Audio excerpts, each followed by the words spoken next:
नमो अर्हन्ताम् नमो श्रीदानम् नमो मापेरियाणम् नमो वज्रायाणम् नमो लोके सवसाम्। हाँ, मंगलाचरण कौन करेगा? हाँ मैं हाँ ठीक, हम्म, वो कर रहे हैं अच्छा। कुलभूषण भाई। हाँ बोलिए। मंगलमय मंगल करण वीतराग विज्ञान नमो ताहि जाते भय अरहंतादि महान करि मंगल करि हो महा ग्रंथ करण को काज जाते मिले समाज सब पावे निज पद राज। मिथ्या मिथ्या भाव अभावते जो प्रगटे निज भाव सो जय अंतर हो हो सदा सदा यही यही मोक्ष पार। हम्म, बहुत सुंदर मंगलाचरण आपने किया। शुभ मंगल प्रभात की मंगल वेला में हमारी मोक्ष मार्ग प्रकाशक जी शास्त्र के दूसरे अधिकार के आधार से चर्चा चल रही है। इसमें कल हम कर्म बंधन रूपी रोग के निमित्त से अब जीव की क्या अवस्था होती है उसकी चर्चा में ज्ञानावरण और दर्शनावरण ये दो कर्मजन्य अवस्था का कल हमने चर्चा की थी। पंडित साहब एक तरफ कर्मजन्य जीव की अवस्था भी बताते हैं और दूसरी तरफ सबसे पहले जीव का शुद्ध स्वभाव भी बताया। कल हमने चर्चा की थी कि ये चैतन्य स्वभावी भगवान आत्मा वास्तव में ज्ञान दर्शन का पिंड है। सुख से लबालब भरा हुआ भगवान आत्मा है। और ये भगवान आत्मा कैसा है? बोले स्वपर प्रकाशक ज्ञान स्वभावी ये चैतन्य तत्व सामान्य विशेष स्वरूप जिसका है। सामान्य माने दर्शन और विशेष माने ज्ञान। तो ज्ञान दर्शन स्वभावी ये चैतन्य भगवान आत्मा कैसा है? बोले त्रिकालवर्ती। कल हमने आपको 2-5 बातें नोट कराई थी कि ये चैतन्य भगवान आत्मा इसका स्वभाव तो देखो। भले वो मति ज्ञान से पराधीन होता है वो अलग बात है, परंतु शक्ति कैसी है, जीव का स्वभाव कैसा है, मेरा चैतन्य त्रिकाली स्वभाव कैसा है, वो बात कल हमने आपको बताई थी। कि कौन बता सकता है ये बात को? कल 4-5 बातें नोट कराई थी आपको, अंकित भैया। हाँ, त्रिकालवर्ती है, हाँ। सर्वगुण पर्याय सहित है, हम्म। सर्व पदार्थ को जान सके, हम्म। प्रत्यक्ष जान सके, हम्म। युगपत जान सके, ये जान सके और बिना किसी सहायता के जान सकता है। हाँ बहुत बढ़िया। देखो कैसा हमारा स्वभाव। कभी कभी अपने को अपने अपने को ऐसा लगने लगे ना कि अरे मैं तो कमजोर हूँ, मेरे को कुछ याद नहीं रहता, मेरे पास तो कुछ ज्ञान नहीं है। दीदी आप तो कितना अच्छा समझाते हो, आपको कितना याद रहता है, अक्सर लोग ऐसे बोलते हैं। परंतु अपने स्वभाव को देखो ना भाई, अपनी शक्ति कैसी है, अपना स्वभाव कैसा है। बोले त्रिकालवर्ती द्रव्य गुण पर्याय सहित सर्व पदार्थों को युगपत किसी की सहायता के बिना प्रत्यक्ष जान सके ऐसा मेरा स्वभाव है। कब? अभी फिलहाल वर्तमान में ऐसा स्वभाव लेकर के बैठे हैं हम प्रभु। तो ये स्वभाव की जिसको महिमा आएगी, ये स्वभाव की जिसको दृष्टि होगी उसी को ही तो मति श्रुत ज्ञान सम्यक बनेगा ना। उसी में तो निर्मल ज्ञान प्रकट होगा, उसी से तो जीव का आगे बढ़ना होगा। लेकिन कभी भी देखो गुरुदेव श्री को अगर अपन समझते हैं मानते हैं तो गुरुदेव श्री कभी भी कमजोर बातें नहीं करते थे। गुरुदेव हमेशा ये कहते थे तू पामर नहीं प्रभु छो, तू पामर नहीं प्रभु छो, तू प्रभु है तू पामर नहीं है। ये कमजोरी पामरता की बात है। हमारे में कमजोरी भले हो वर्तमान ज्ञान में, परंतु मैं तत्व चैतन्य स्वभावी भगवान आत्मा बिल्कुल कमजोर नहीं हूँ। अपने को कभी कमजोर नहीं मानना। कमजोरी हो सकती है परंतु मैं कमजोर नहीं हूँ। मैंने एक भक्ति लिखी थी बहुत साल पहले, कमजोरी हो पर मैं कमजोर नहीं हूँ, मजबूरी हो पर मैं मजबूर नहीं हूँ। मेरे में कितनी भी कमजोरी हो पर मैं कमजोर नहीं हूँ। मेरे में बहुत कुछ मजबूरियां मेरी हो सकती है, ये मति श्रुत ज्ञान मजबूरी है, कमजोरी है, परंतु मैं मजबूर नहीं हूँ, मैं कमजोर नहीं हूँ। ऐसा बल जब अपन लेंगे ना अंदर का, तो ये सारी की सारी मति ज्ञान की पराधीनता, श्रुत ज्ञान की पराधीनता, ये सब कुछ चला जाएगा प्रभु। ये ही ज्ञान में से केवल ज्ञान प्रकट होगा, यही ज्ञान सम्यक ज्ञान हो जाएगा। आगे जाकर के ये केवल ज्ञान रूप प्रकट होगा वर्तमान प्रगति पर्याय में। तो अभी शक्ति का एहसास करो, स्वभाव का एहसास करो, और यही शक्ति आगे जाकर के व्यक्त हो जाएगी। तो इस तरह की चर्चा कल की थी। इसके बाद हमने मति श्रुत ज्ञान की परंतु कहकर के पंडित साहब ने बताया कि परंतु वर्तमान में ये जीव की क्या हाल हो रहा है, क्या अवस्था हो रही है, क्या दशा हो रही है, ये बात की चर्चा हमने थोड़ी की थी, बराबर। उसमें बात को ज्यादा मैं रिपीट नहीं करूंगी। चक्षु इंद्रिय का दृष्टांत दे करके, कोई व्यक्ति आंख से देखता है तो कमजोर आंख है तो चश्मा लगाना पड़ता है तब देख सकता है, कोई व्यक्ति सुन नहीं सकता तो मशीन लगाना पड़ता है तब सुनता है। ये सब मति ज्ञान की पराधीनता हो सकती है और होती भी देखी जाती है। देखो अभी अपन चक्षु की अगर बात करें ना, तो अपने चश्मा भी लगा है, आंख भी है, चश्मा भी है, फिर भी नहीं दिख रहा है, तो बोले तुम्हारे चश्मा में प्रॉब्लम है। पहले आंख की प्रॉब्लम बताई, फिर चश्मे की प्रॉब्लम बताई, चश्मे में क्रैचिस आ गए, चश्मा कहीं उल्टा सुल्टा हो गया तो भी व्यक्ति नहीं देख सकता है। तो ये सारी इंद्रियों के माध्यम से पराधीनता होती है। क्यों होती है? क्योंकि मति ज्ञान किसके माध्यम से होता है? काश्मीरा बेन, मति ज्ञान की परिभाषा? 5 इंद्रिय और मन के माध्यम से। हाँ, 5 इंद्रियां और मन के माध्यम से, इनकी सहायता से, इनके निमित्त से ये मति ज्ञान होता है। कल हमने आपको एक बात बताई थी कि 5 इंद्रियां और मन के निमित्त से मति ज्ञान होता है, बराबर। और ये इसके विषय में माने चक्षु इंद्रिय की प्रॉब्लम, कर्णेंद्रिय की प्रॉब्लम ये तो हो सकती है, पर एक बात हमने आपको जबरदस्त बताई थी कि पर द्रव्य को जानने के लिए तो ज्ञान पराधीन है, परंतु आत्मा को जानने के लिए सुनीता जी कौन सा चश्मा चाहिए आत्मा को जानने को? कोई चश्मा नहीं चाहिए, अपने आत्मा को हम तो बिना चश्मे बिना आँख हाँ। के जान सकते हैं। हाँ बोला, कितना बढ़िया जवाब दिया। कोई चश्मे की जरूरत नहीं है, आंख की जरूरत नहीं है प्रभु। तो ये झिनवाणी, ये क्लास नहीं सुनोगे तो हो जाएगा सम्यक दर्शन? गिरीश भाई, बिना बिना क्लास से हो जाएगा आत्म कल्याण? हो जाता है, परिपूर्ण है, सब हो जाएगा। हाँ, बहुत बढ़िया। ये ऐसा जवाब आना चाहिए कि मैं तो परिपूर्ण हूँ, हो जाएगा।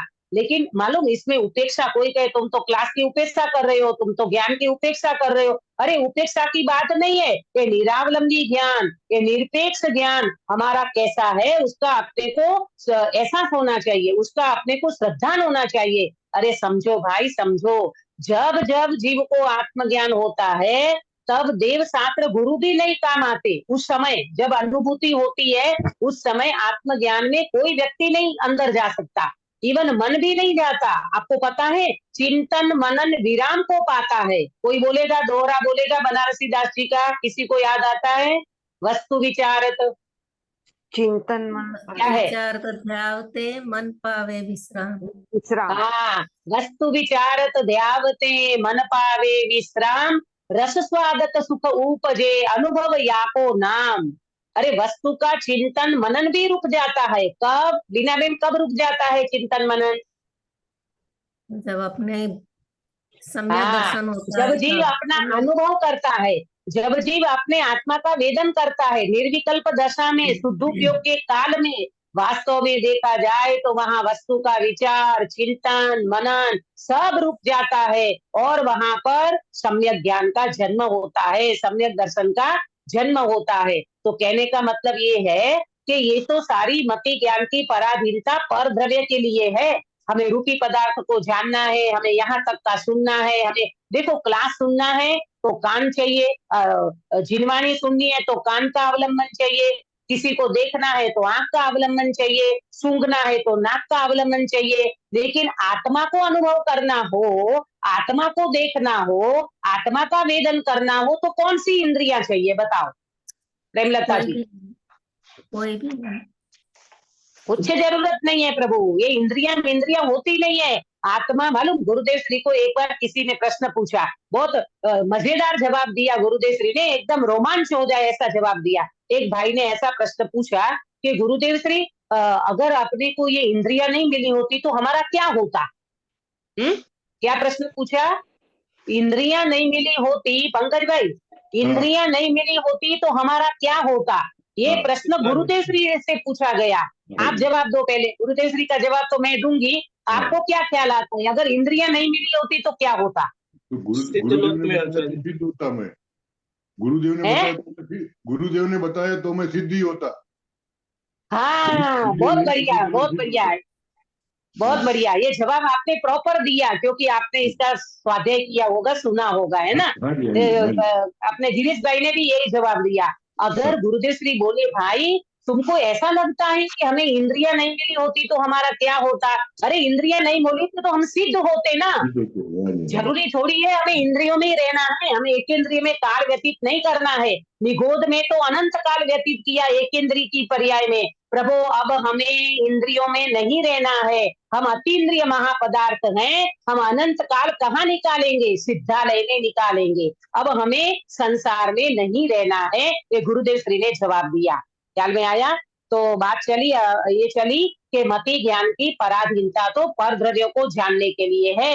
ये मति ज्ञान अगर आत्मा को जानने लगे, वहां कोई इंद्रियों की जरूरत नहीं है, वहां सीधा डायरेक्ट ज्ञान अपने स्वभाव को जान सकता है। ख्याल में आया? अब अपन आगे बढ़ेंगे, कल की चर्चा यहाँ पर एक प्रश्न है। अभी जैसे अभी कर्म और आजीव के बीच में भी निमित्त नैमित्तिक संबंध है, वैसे ही मति ज्ञान और द्रव्य इंद्रिय भाव इंद्रिय के बीच में भी निमित्त नैमित्तिक संबंध है। तो ये इंद्रियां और कर्म के बीच में क्या कर्ता कर्म होगा या कैसे होगा? क्योंकि कर्म के कारण इंद्रियों का चलना होता है। हाँ, इसमें ऐसा है कि कर्म के कारण इंद्रियों का जो भी कुछ अपना होता है, व्यापार होता है, उसके साथ भी निमित्त नैमित्तिक संबंध है। देखो बेटा, जैसे डेथ बॉडी है ना? डेथ बॉडी में 5 इंद्रियां हैं, बराबर? तो अब उनका व्यापार क्यों बंद हो गया? अब वो डेथ बॉडी न सुन सकता है, न देख सकता है, न चख सकता है, कुछ भी नहीं कर सकता, कुछ एक्टिविटी नजर नहीं आती। ऐसा क्यों? तो बोले कर्म और आत्मा के साथ जैसा निमित्त नैमित्तिक संबंध है, ऐसा इंद्रियां और आत्मा के साथ भी निमित्त नैमित्तिक संबंध है। क्यों? क्योंकि हमको इंद्रियां मिली कैसे है? कर्म के उदय से मिली है। जैसे 5 इंद्रियां पुण्य के उदय से, अपन बोलते ना पुण्य के उदय से ये सब हमें मिला है। तो साता वेदनीय कर्म के कारण हमें नाम कर्म के उदय से शरीर मिला, ये इंद्रियां मिली है। तो वहां पर भी इंद्रियां और आत्मा के बीच में भी निमित्त नैमित्तिक संबंध है। और कर्ता कर्म संबंध तो कहीं नहीं लगाना, नहीं तो बहुत फंस जाएंगे अपन। कर्ता कर्म संबंध लगाएंगे तो जब जब आपको मोक्ष में जाना होगा तो इंद्रियां चाहिए ही चाहिए, सम्यक दर्शन करना होगा तो इंद्रियां चाहिए ही चाहिए। ऐसी पराधीनता बिल्कुल मोक्ष मार्ग में नहीं है। आया समझ में अंकित भैया? तो कर्म का बदलना और इंद्रियों का बदलना दोनों अपने आप ही होता है, दोनों का कोई रिलेशन नहीं। रिलेशन का मतलब ये है निमित्त नैमित्तिक संबंध। जैसे देखो लोग, हाँ निमित्त नैमित्तिक कैसे समझो इसको कि अपन बोलते ना कि देखो ये व्यक्ति है ना बड़ा पुण्यशाली है, इनको ऐसा संयोग मिला है। तो ये सब कुछ कैसे होता है? संयोग मिलना ये साता वेदनीय कर्म के अधीन है, और इंद्रियां अच्छी मिलनी नाम कर्म से मिलती है। तो ये सारी चीजें उस व्यक्ति को संयोग तो दिला देती है। ऐसा तो कर्म और आत्मा के साथ निमित्त नैमित्तिक संबंध है, परंतु जरूरी नहीं है कि वो व्यक्ति को इतना अच्छा संयोग मिले और वो व्यक्ति आत्मा की प्राप्ति कर ले, स्वभाव का दर्शन कर ले, आत्मज्ञान प्राप्त कर ले, ये जरूरी नहीं है। आत्मज्ञान प्राप्त करने के लिए अंदर की रुचि, अंदर का पुरुषार्थ और अंदर की योग्यता चाहिए, और बाहर के संयोग के लिए पुण्य चाहिए। इसीलिए तो कहते हैं अंदर पुण्य भी काम नहीं आता, अंदर तो एकमात्र पुरुषार्थ, रुचि, समर्पण और आपके अंदर की योग्यता ये काम आती है। ख्याल में आया?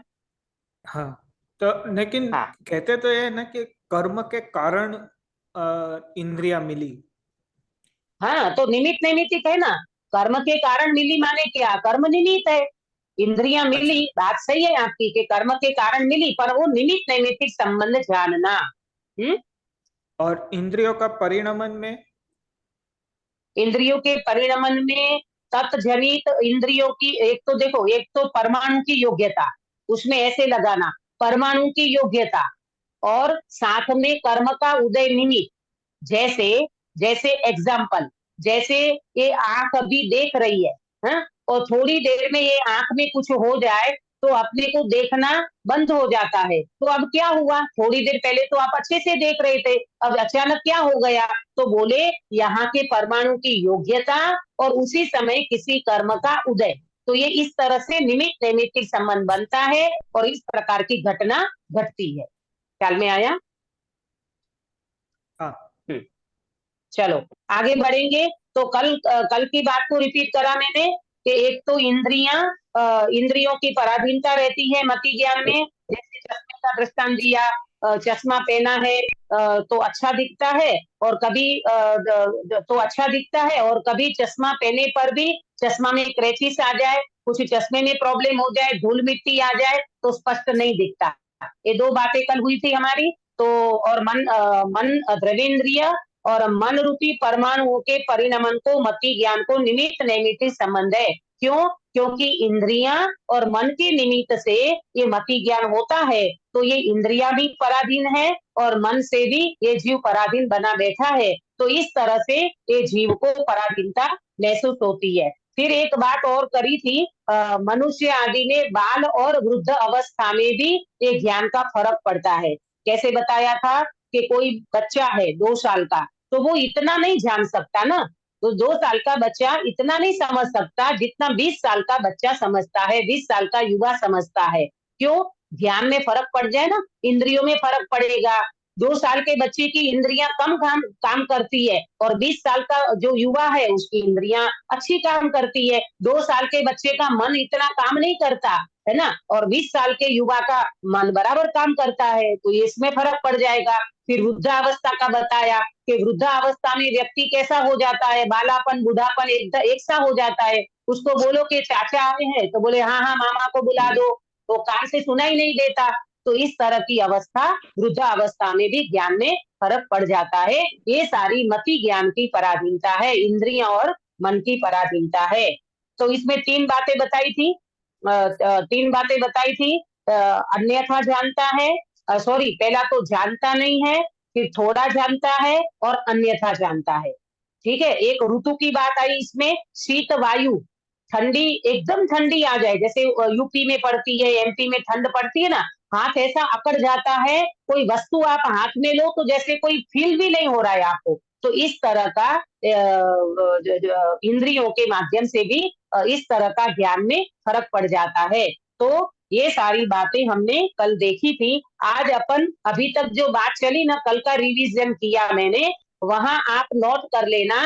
अभी तक की चर्चा में इंद्रियों की पराधीनता की बात करी, इंद्रियों के सीधी डायरेक्ट इंद्रियां, ये जो अपनी द्रव्य इंद्रियां है ना, अभी तक की चर्चा में द्रव्य इंद्रियों की पराधीनता बताई, बराबर। अब अपन चलते हैं कि ये जो हमारा मति ज्ञान है वो बाह्य द्रव्यों में भी कुछ निमित्त नैमित्तिक संबंध बनता है, उसकी चर्चा यहाँ पर करेंगे। पेज नंबर 33, दूसरा पैरा मिला सबको?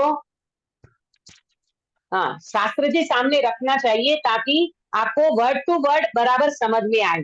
देखो, तथा इस ज्ञान को, मिला सभी को? हाँ हाँ हाँ। दीदी। तथा हाँ जी, हाँ जी। इस ज्ञान को माने कौन से ज्ञान की बात चल रही है? इस ज्ञान को माने कौन से ज्ञान को? इंद्रिय ज्ञान को। हाँ, मति ज्ञान की बात चल रही है। इस ज्ञान को माने मति ज्ञान को, हाँ, प्रॉपर समझना। और बाह्य द्रव्यों को भी निमित्त नैमित्तिक संबंध पाया जाता है। जब अपन क्विज लेंगे ना, तब आप थोड़ी मैं चेंज करूंगी क्विज में भी, तो आपको थोड़ा विशेष समझ में आएगा। इसलिए कॉपी सामने रखो, नोटबुक रखो, पेन रखो, शास्त्र सामने रखो और फिर नोट करो। जो चीज चलती है उसको आप नोट करोगे तो आपको पढ़ने में इजी पड़ेगा, समझने में भी इजी पड़ेगा और आपको ये धारणा ज्ञान में ऐसी बात बैठ जाएगी, कभी आप उसको भूल नहीं पाओगे। अब हमारी बात चल रही है मति ज्ञान की पराधीनता बाह्य द्रव्यों के निमित्त से कैसी होती है। देखो उसका उदाहरण, जैसे नेत्र इंद्रियों को अंधकार के परमाणु अथवा फूला आदि के परमाणु अथवा पाषाण आदि के परमाणु आड़े आ जाए तो देख नहीं सकती। अब तीन बात को बता रहे हैं बाह्य द्रव्य के निमित्त से। नंबर एक, नेत्र इंद्रियों को अंधकार के परमाणु। देखो गिरीश भाई, हमारी पास आंख तो है, हा? हमारी पास आंख तो है, पर एकदम घना अंधकार छा गया तो बोलो देख सकोगे? नहीं देख सकेंगे। क्यों नहीं देखोगे? अंधकार जो आ गया है ना, इसकी वजह से। हाँ, अंधकार के परमाणु आ गए तो आपकी आंख अच्छी है, आप चश्मा लगा के बैठे हो, सब कुछ है, परंतु अंधकार आ गया तो अंधकार के कारण ये व्यक्ति ध्यान नहीं कर सकता। ये मति ज्ञान से पराधीनता है। आया समझ में? आप हो कहीं पर भी चले गए और वहां आपकी आंख है, आप चश्मा लगाए बैठे हो, लेकिन एकदम से कभी ऐसा होता है ना, गांव में लाइट चली गई, एकदम घना अंधकार हो गया, अब आप कुछ भी नहीं देख सकते, तो ये नेत्र इंद्रियों को अंधकार के परमाणु आड़े आ गए, अब वो देख नहीं सकता। दूसरा, फूला आदि के परमाणु। फूला आदि के परमाणु, ये आंख में फूला होता है ना, फूला हो जाता है अथवा मोतिया बिंदु हो जाता है, इस तरह की आंख में जो प्रॉब्लम हो जाती है ना, उसके कारण भी व्यक्ति देख नहीं सकता। और तीसरा बताया पाषाण आदि के परमाणु, तो एकदम से कोई ऐसी मिट्टी आंख में आ गई, पाषाण आदि के परमाणु माने जरा सी कोई मिट्टी आ जाए ना, धूल मिट्टी उड़ जाती है तो एकदम से आंख ऐसी बंद हो जाती है, वहां पर व्यक्ति ध्यान नहीं कर सकता। आया समझ में? तो ये इस प्रकार से ये व्यक्ति देख नहीं सकता। तथा लाल कांच आड़ा आ जाए तो सब लाल दिखता है, हरित आड़ा आ जाए तो हरित दिखता है, इस प्रकार अन्यथा जानना होता है। वास्तव में देखा जाए तो लाल कांच आड़ा आ गया तो क्या वस्तु लाल हो गई? नहीं, नहीं, दिखता कैसा है? लाल कांच लाल। लगाए तो कैसा दिखता है? लाल लाल। दिखता है, तो वस्तु लाल नहीं हो गई। इसीलिए यहाँ लिखा लाल कांच आड़ा आ जाए तो लाल दिखता है, हरित कांच आड़ा आ जाए तो हरित दिखता है, ग्रीन दिखता है, परंतु इस प्रकार अन्यथा दिखता है। ये कोई रियल नहीं है, ये तो अन्यथा है। ऐसा ऐसा हो जाता है। अभी एक बार ऐसा हुआ, अभी हम गए थे वहां पर, तो अंगूर वाला खड़ा था, अंगूर वाला, तो इतनी सुंदर सुंदर अंगूर उसके पास रखी थी, ग्रीन अंगूर थी, पर वो उसके ऊपर कोई ऐसा ऑरेंज कलर का वो ऐसा कुछ लगाया हुआ था, छतरी जैसा, तो उसमें से प्रकाश से वो ऑरेंज जैसा लग रहा था, तो ऐसा लगता है कि अंगूर तो एकदम अच्छी है, ग्रीन, परंतु एकदम पकी पकी जैसी दिख रही थी। बताओ, आया ना समझ में? तो ये सब अन्यथा दिखता है। बाहर आकर के देखा तो अरे ये तो अंगूर बिल्कुल हरी है, ये तो हम थक गए तो उस समय आपको सोचना चाहिए ना कि ऊपर क्या लगा हुआ है। आया समझ में? इस प्रकार ज्ञान अन्यथा जानता है, ये पराधीनता है अपने ज्ञान की। आया समझ में? इसमें खुश होने की बात नहीं है, ये पराधीनता है, परंतु प्रभु मैं आत्म ज्ञान करने में स्वाधीन स्वतंत्र हूँ, ये बात को लेकर के आगे बढ़ना चाहिए। लेकिन वर्तमान में है ऐसी दशा। तथा देखो आगे बढ़ते हैं, ये बात समझ में आई बराबर प्रॉपर सभी को? बाह्य द्रव्यों के परमाणु कैसे आड़े आ जाते हैं और कैसा व्यक्ति को नहीं दिखता है, ये बात करी। अब करते हैं तथा दूरबीन, चश्मा इत्यादि आड़े आ जाएं तो बहुत दिखने लग जाता है। अभी अपन सोनगढ़ गए थे ना, तो वो दूरबीन से देखा था। गिरीश भाई क्या देखा था दूरबीन से? फिल्म देखी थी, वो इसकी 2.5 दीप की। हाँ, 2.5 दीप की स्क्रीन देखी ना हमने सबने। वहां पर जम्मू द्वीप पे हम गए थे, फिर वहां पर पूरा वो अक्रत्रिम चैत्यालय का दर्शन किया था, तो ये तो काय से 3D देखा? दूरबीन से देखा। तो दूरबीन से कैसा दिखता है पंकज भाई? दूरबीन से एकदम बड़ा दिखता है, एकदम ज्यादा दिखता हाँ है। एकदम नजदीक लंबे हम वाला लोग को पार्ट्स भी वैसे दिखता है। स्पष्ट भी दिखता है। ऐसा लगता है कि हम जम्मू द्वीप पे चले गए। हम हाँ। जैसे अकृत्रिम झिलमिली का दर्शन वही कर रहे हैं। सब पब्लिक खूब आई वहां पर और बीसों हजारों पब्लिक लोगों ने उस दूरबीन से वो पूरा दर्शन किया 2.5 द्वीप का, है ना। तो दूरबीन से एकदम दूर की वस्तु आपको एकदम स्पष्ट नजर आती है ना। ये है इस प्रकार का ज्ञान का कला कमाल।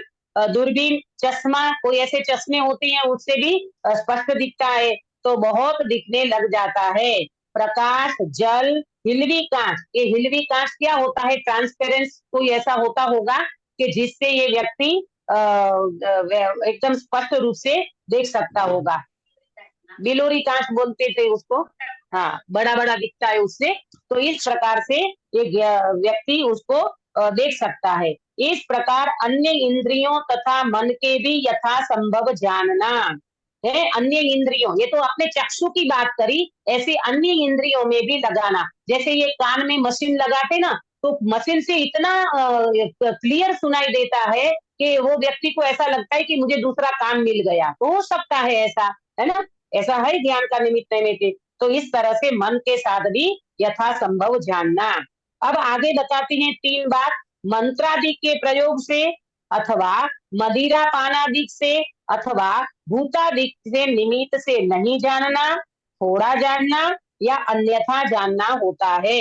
अब देखो 3 बातें बताते हैं। पहला है मंत्रादिक के प्रयोग से। कोई व्यक्ति पहले वो बोलते थे ना, ये कर देते ना मेली विद्या, है ना, मंत्र कर देते हैं, जंत्र मंत्र कर देते हैं, तो वो व्यक्ति बिल्कुल जान ही नहीं पाता, उसका मगज चला जाता है, वो व्यक्ति बिल्कुल वैसा हो जाता है, कोई उसको होश नहीं रहता। तो ऐसा भी हो सकता है। मदिरा पाना से क्या बोलते हैं उसको? मैक्समेरिज्म। हाँ हाँ, वो होता है। और दूसरा मदिरा पाना दिख से, मदिरा पान, कोई व्यक्ति अच्छा खासा व्यक्ति, एकदम खानदान भर का व्यक्ति, हमने सुना है खानदान भर का व्यक्ति, लेकिन किसी को पीने की आदत हो गई, किसी को ऐसे ड्रग्स की आदत हो गई, वो व्यक्ति अच्छा खासा एकदम, फिर भी वो व्यक्ति का दिमाग ही काम नहीं कर रहा है। बताओ, वो व्यक्ति पता नहीं कैसा हो जाता है मदिरा पान करने से। हाँ, वो व्यक्ति ऐसा अच्छा खासा व्यक्ति, बिल्कुल ऐसा, लेकिन उसका अभी दिमाग ही काम नहीं कर रहा है, कुछ जान ही नहीं रहा है, तो ऐसा हो जाता है मदिरा से।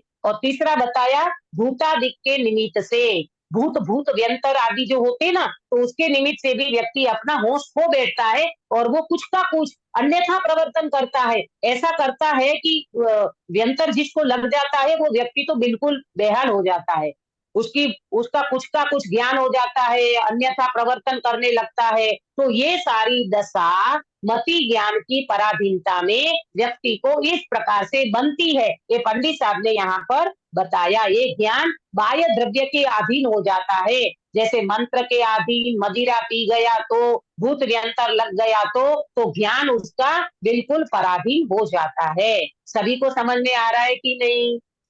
बराबर? हाँ दीदी। हाँ, अब आगे चलेंगे।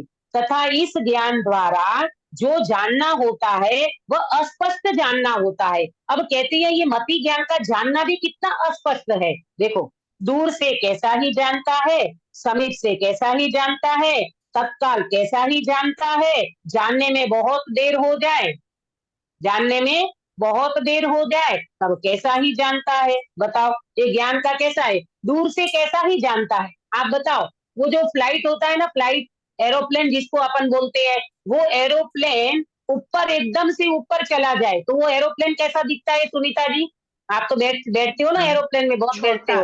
एकदम छोटा, कितना? जमीन से देखो तो, जमीन से देखो तो कितना लगेगा? बड़ा, एकदम बड़ा, जमीन से, चिड़िया जैसा। हाँ, जमीन से देखो तो चिड़िया जैसा, और बड़ा दिखता है वो जमीन पे उतर के आएगा तब उसमें 1000 व्यक्ति बैठ सकते हैं। बताओ, दूर से कैसा दिखता है, नजदीक में कैसा दिखता है, तत्काल में कैसा दिखता है, थोड़ी देर हो जाए तो कैसा दिखता है। ये सारे हमारे मति ज्ञान की पराधीनता है। आया समझ में सभी को? ये मति ज्ञान की पराधीनता है भाई।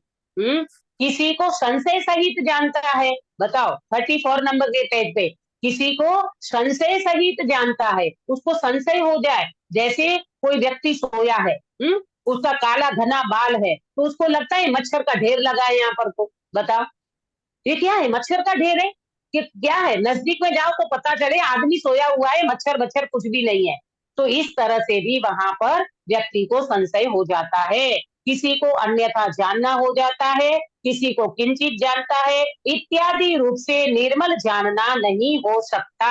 निर्मल जानना नहीं हो सकता मतलब पदार्थ जैसे हैं वैसा स्पष्ट नहीं जानता, इसको कहते हैं निर्मल जानना नहीं होता। बराबर। अब आगे बढ़ेंगे, आज इसको अपन पूरा करते हैं। इस प्रकार यह मति ज्ञान पराधीनता सहित इंद्रिय मन द्वार से प्रवर्तता है। अब सुनना ध्यान से, अभी तक इंद्रियों की बात करी, बाह्य द्रव्यों की बात करी, अब यहाँ मन की बात करेंगे। मन के माध्यम से हमारा अस्पष्ट ज्ञान कैसा है, पराधीन कैसा है, इसकी बात करेंगे। देखो, जैसे हम दरवाजे में प्रवेश, जैसे हम घर में प्रवेश करते हैं, तो घर में प्रवेश करना कहाँ से होता है? घर में किसी व्यक्ति को बाहर से आना है, घर में आना है तो दीवार से आएगा कि दरवाजे से? दरवाजे से।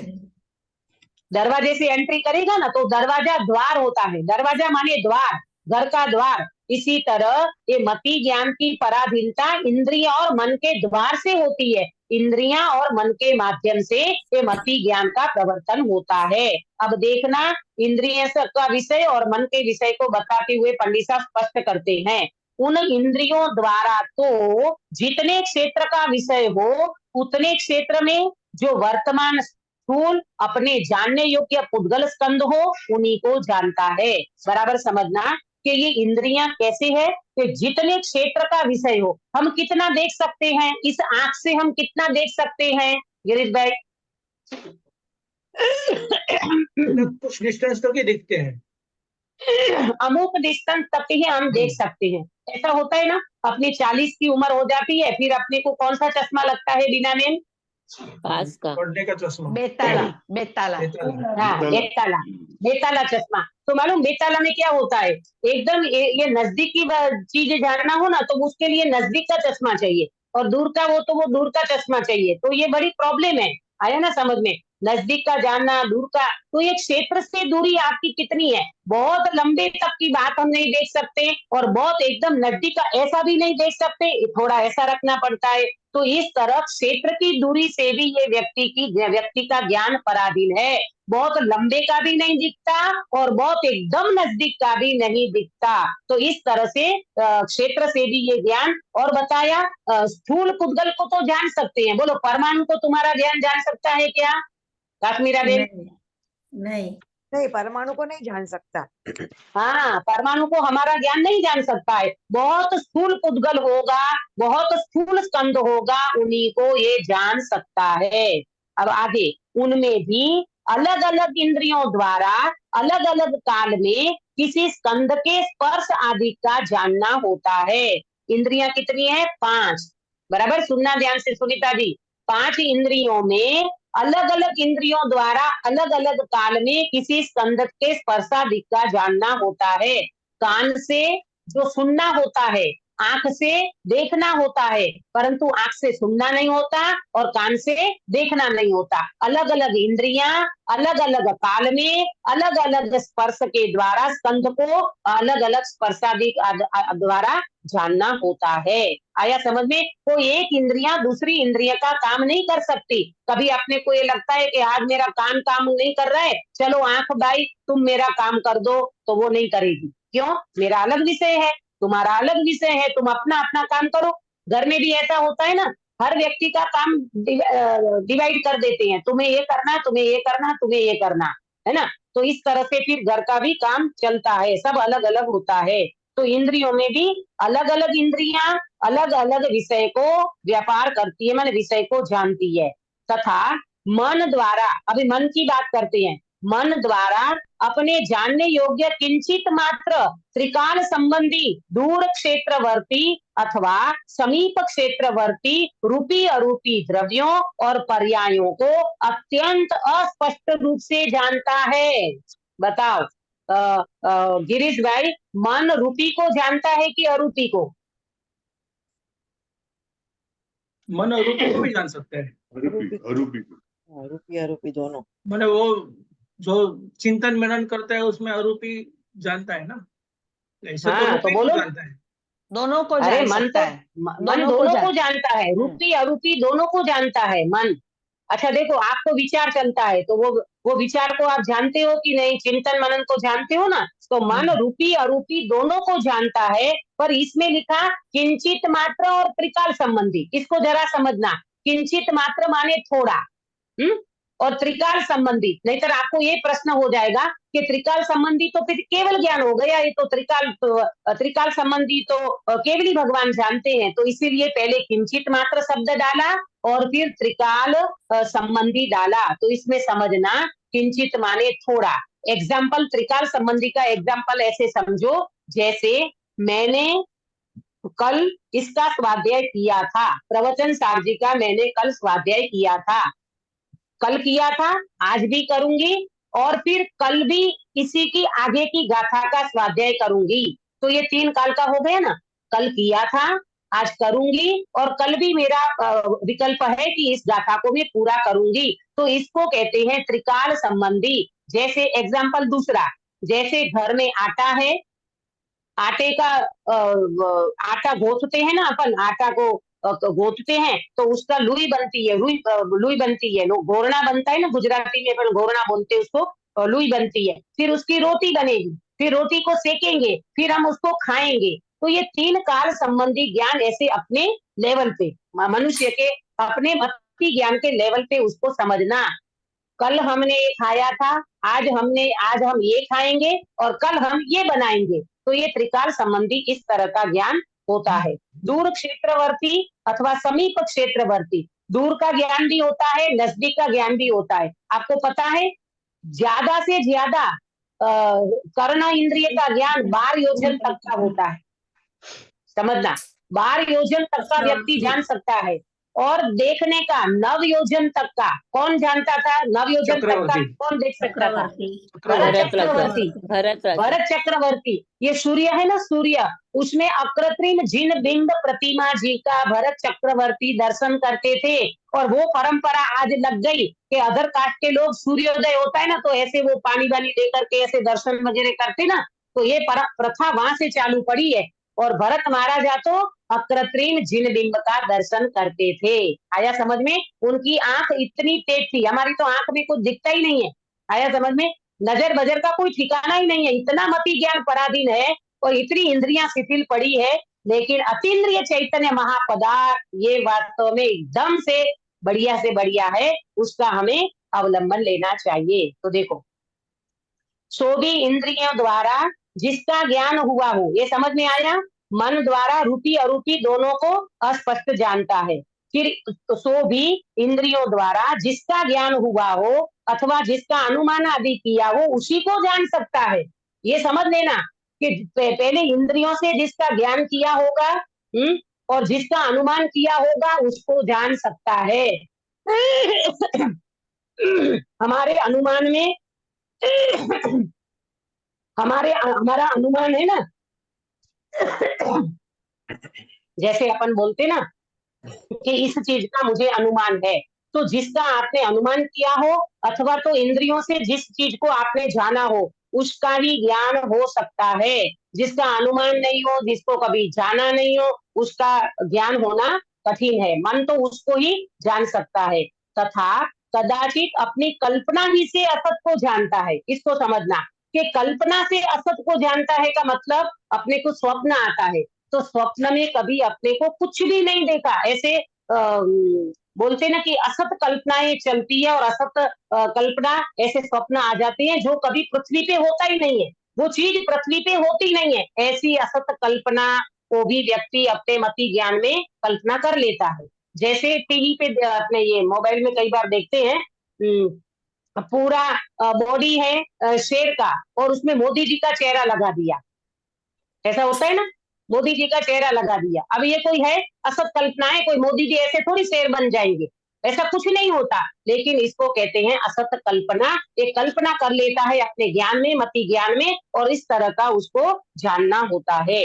जैसे स्वप्न में अथवा जागते हुए जो कदाचित कहीं नहीं पाए जाते ऐसे आकार आदि का चिंतन करता है। स्वप्न में व्यक्ति कहाँ कहाँ का चिंतन और कहाँ कहाँ का विचार कर लेता है, जागता है तो भी विचार कर लेता है, जो नहीं है कहीं पर भी ऐसी ऐसी कल्पनाएं चलती है। शेख चली के विचार, मुंगेरी लाल के सपने जिसको बोलते हैं, ऐसी कल्पना करता रहता है अपने ज्ञान में, और उसका आकार चलता है, उसका चिंतन चलता है, और उसको वैसा मानने लेता है, जैसा नहीं है वैसा मानने लगता है भाई कुछ नहीं। जैसे ये टीवी वगैरह में राक्षस वगैरह दिखाते हैं ना, तो कोई वो प्रॉपर राक्षस ऐसे थोड़ी होते हैं, कुछ नहीं होते, लेकिन बस बताते हैं तो अपन मान लेते हैं और वैसा चिंतन चलता है। इस प्रकार मन द्वारा जानना होता है, सो यह इंद्रियों व मन द्वारा जो ज्ञान होता है उसका नाम मति ज्ञान है। कुल मिला करके 5 इंद्रियां और मन के माध्यम से रूपी अरूपी पदार्थों को ये ज्ञान जानता है। वो अस्पष्ट है, थोड़ा है, किंचित जानता है, बिल्कुल अन्यथा जानता है और नहीं भी जानता है। ये सब मति ज्ञान की पराधीनता समझना। बराबर। अब 1 मिनट में ये इसको पूरा कर दूं ताकि कल अपन श्रुत ज्ञान की बात करेंगे। देखो यहाँ अभी ये इजी है एकदम, किसको कितना ज्ञान होता है वो बताते हैं। हाँ, यहाँ पृथ्वी, जल, अग्नि, पवन, वनस्पति रूप एकेंद्रियों को स्पर्श ही का ज्ञान है। एक इंद्रियों को कितनी इंद्रियां होती है अंकित भैया? स्पर्श इंद्रिय, एक स्पर्श इंद्रिय, एक इंद्रिय, एक मात्र स्पर्श। तो आपको नोट करना हो तो नोट कर लो, यहाँ पर इंद्रियां लिखो, चार्ट बनाना हो तो यहाँ पर इंद्रियां लिखो, यहाँ पर उसका विषय लिखो और कितना जानता है वो इसमें नोट कर लो। तो पृथ्वी, जल, अग्नि, पवन, वनस्पति वो मात्र एकेंद्रिय का जानता है, माने एक मात्र स्पर्श का ज्ञान होता है। फिर लट, शंख आदि 2 इंद्रिय जीवों को स्पर्श और रस 2 का ज्ञान होता है। स्पर्श रस 2 इंद्रियां है ना उनको, उनके पास, तो 2 इंद्रियों को स्पर्श और रस 2 का ज्ञान होता है। कीड़ी मकोड़ा आदि 3 इंद्रिय जीवों को स्पर्श, रस और गंध, ये नासिका बढ़ गई ना, घ्राणेन्द्रिय बढ़ गई ना, तो 3 का ज्ञान होता है। देखो आपके घर में डब्बे में शक्कर रखी है, चौके में, किचन में, और वहां कैसे पहुंच जाती है सुनीता जी? वो चींटी कहाँ पहुंच गई आपके डब्बे में, कैसे पहुंच गई? घ्राणेन्द्रिय से, सुगंध से। हाँ, उनकी घ्राणेन्द्रिय इतनी स्ट्रांग है तो उसको पता चल गया कि इनके किचन में यहाँ पर डब्बा है, शक्कर का डब्बा है, बाजू में चाय का डब्बा है, लेकिन वो शक्कर में क्यों घुस गई? उनकी घ्राणेन्द्रिय स्ट्रांग है। आया समझ में? तो ये 3 इंद्रिय की बात करी। फिर भ्रमर, मक्षिका, पतंग आदि 4 इंद्रिय जीवों को कितना ज्ञान है? स्पर्श, रस, गंध और वर्ण का ज्ञान है। 4 इंद्रियां हो गई, तो इनको कितना ज्ञान है? फिर मच्छ, गाय, कबूतर इत्यादि तिर्यन और मनुष्य, देव, नारकी, कई असंगनी, कबूतर, इंद्रियादि तिर्यंच और मनुष्य, देव, नारकी ये पंचेंद्रिय हैं। तो इनको कितना ज्ञान होगा? स्पर्श का, रस का, गंध का, वर्ण का और शब्दों का। बराबर, सबका ज्ञान होगा।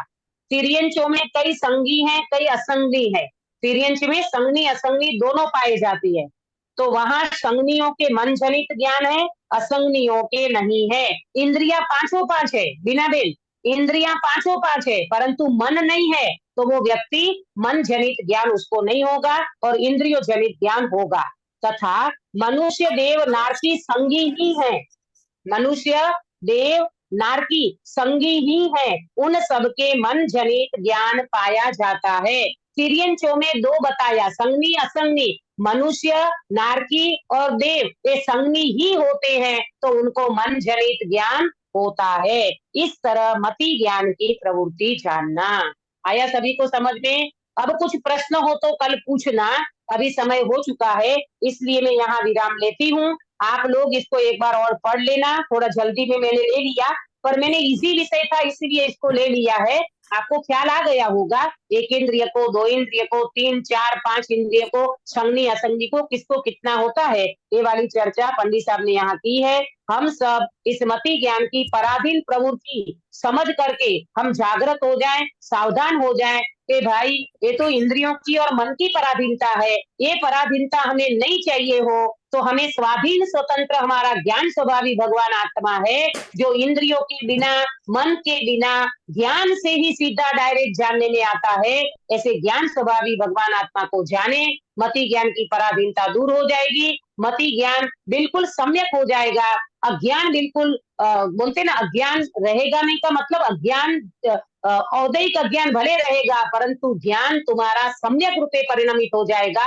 स्वभाव को जानने वाला ज्ञान ही वास्तव में सम्यक ज्ञान होता है। इस तरह हम सभी इस मति ज्ञान की पराधीन प्रवृत्ति को समझ करके हम अपने अतीन्द्रिय महापदार्थ चैतन्य भगवान आत्मा जो इंद्रियों से, मन से परे है, ऐसे स्वभाव को जान करके हम सब मोक्ष मार्ग को प्रशस्त करें। इस मंगल भावना के साथ बात को विराम देती हूँ। निज निधि निज में बताई यह अनंत उपकार है, इसके लिए जिन वाणी माँ को वंदना सतवार है, वंदना सतवार है। गिरीश भाई कायोत्सर्ग कराओगे? जी। नमो ओरियंताणं नमो सिद्धाणं नमो आर्याणं नमो वज्राणं नमो लोहे सवसावणं नमो ओरियंताणं नमो सिद्धाणं नमो आर्याणं नमो वज्राणं नमो लोहे सवसावणं नमो ओरियंताणं नमो सिद्धाणं नमो आर्याणं नमो वज्राणं नमो लोहे सवसावणं नमो ओरियंताणं नमो सिद्धाणं नमो आर्याणं नमो वज्राणं नमो लोहे सवसावणं नमो ओरियंताणं नमो सिद्धाणं नमो आर्याणं नमो वज्राणं नमो लोहे सवसावणं नमो ओरियंताणं नमो सिद्धाणं नमो आर्याणं नमो वज्राणं नमो लोहे सवसावणं नमो ओरियंताणं नमो सिद्धाणं नमो आर्याणं नमो वज्राणं नमो लोहे सवसावणं नमो ओरियंताणं नमो सिद्धाणं नमो आर्याणं नमो वज्राणं नमो लोहे सवसावणं नमो ओरियंताणं नमो सिद्धाणं नमो आर्याणं नमो वज्राणं नमो लोहे सवसावणं 105 नमस्कारो समपाव महासव मंगलांच सविसिंह धम्म हमें बोलो अंत मुद्राधारी सर्व जिनेन्द्र भगवान की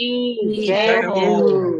नित्य बोधिनी द्वादशांगमयी जिनवाणी माता की जय जय हो। हो।